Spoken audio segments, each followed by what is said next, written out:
No matter how much overtime ordinary workers put in or how much productivity they improve, they can never break free from class solidification by working in private enterprises. The private sector distribution system fundamentally monopolizes most of the surplus value created by labor. To fully realize your labor value and share genuine production gains, we cannot rely on charity or welfare subsidies. The collective cooperative model is the only practical and sustainable path worldwide for workers to claim their rightful benefits. Today, combining orthodox political economic theories and authoritative OECD global data, we thoroughly uncover the underlying truth of the cooperative distribution system. Most people fall for one of the biggest economic misconceptions online.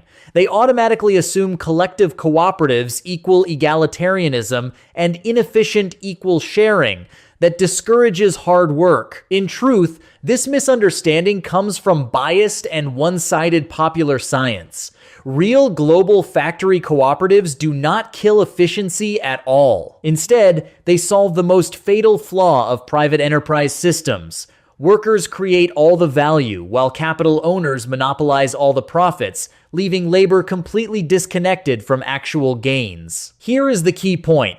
Let's break it down using universal manufacturing factory logic. In every private factory, workers complete all core production labor and create most of the product value, yet they only receive fixed salaries. Business owners rely solely on capital, buildings, and equipment to seize all excess surplus value and production profits. This is the critical truth we always emphasize. Private company wages are never equivalent to distribution according to work. According to orthodox distribution theories from Times, the Critique of the Gotha program, genuine distribution according to work follows extremely strict rules. It requires production materials to be collectively owned by workers, labor outcomes to be shared by producers, and no private capital monopoly over surplus value. By this standard, all private market factories fail to meet the basic conditions of real labor-based distribution. Working for a fixed salary in a private system inherently means your created value is partially captured by capital. Simply put, the core contradiction of the private enterprise model is a complete separation between value creators and value owners. Workers bear all the production pressure and time costs,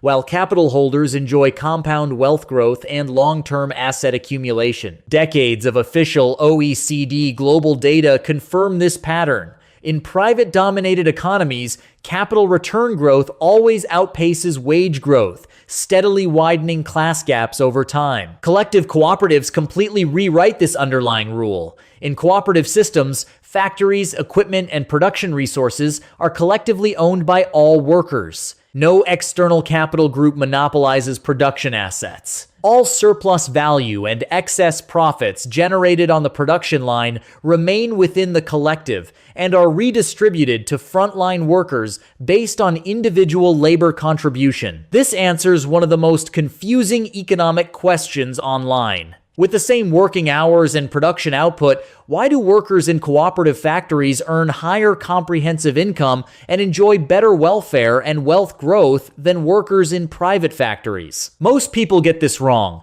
Real income inequality does not come from personal effort differences. It comes entirely from the distribution system you work under. Only by understanding this fundamental systemic gap can you truly grasp the essence of fair wealth distribution and break free from misleading mainstream beliefs. Like and save this video, comment below. Do you think worker cooperative models are fairer than private enterprise systems? Here is the key insight. Almost no creator explains completely. The cooperative model perfectly implements the full three-layer distribution closed loop. Primary distribution strictly follows labor contribution, rewarding more work with more gains to maintain market production efficiency. Secondary distribution relies on collective mutual welfare to support vulnerable workers and balance internal income gaps. Tertiary distribution uses collective public benefit and resource sharing to expand overall inclusive gains, perfectly fixing the fatal flaws of single-layer private market distribution. We can clearly compare the advantages and weaknesses of the three major global economic models. Western private enterprises deliver high efficiency and strong innovation, but allow capital to monopolize surplus value, creating extreme wealth polarization. The Nordic welfare model relies on tax redistribution to patch inequality on the surface, but cannot solve structural imbalances at the source. Only the cooperative model returns labor value to workers from the very foundation of production. Finally,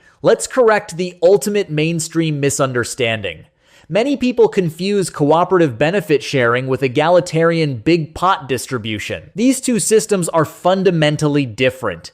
Egalitarianism forces equal income regardless of individual contribution and completely kills work motivation. Standard cooperative distribution strictly matches reward to output and effort. Higher productivity and greater dedication bring higher returns, forming the fairest practical system aligned with orthodox labor distribution theory. This perfectly answers the 4 core cognitive blind spots in global economics. Distribution according to work is not an abstract theory. Its only real-world implementation is the collective ownership model. Fixed wages never represent full labor value, which is an inherent defect of private capital systems. The optimal solution for the 3-layer distribution closed loop lies in collective benefit sharing. True shared prosperity is never equalitarianism. It is a reasonable system of more pay for more work and universal surplus value sharing. To conclude, the ultimate truth.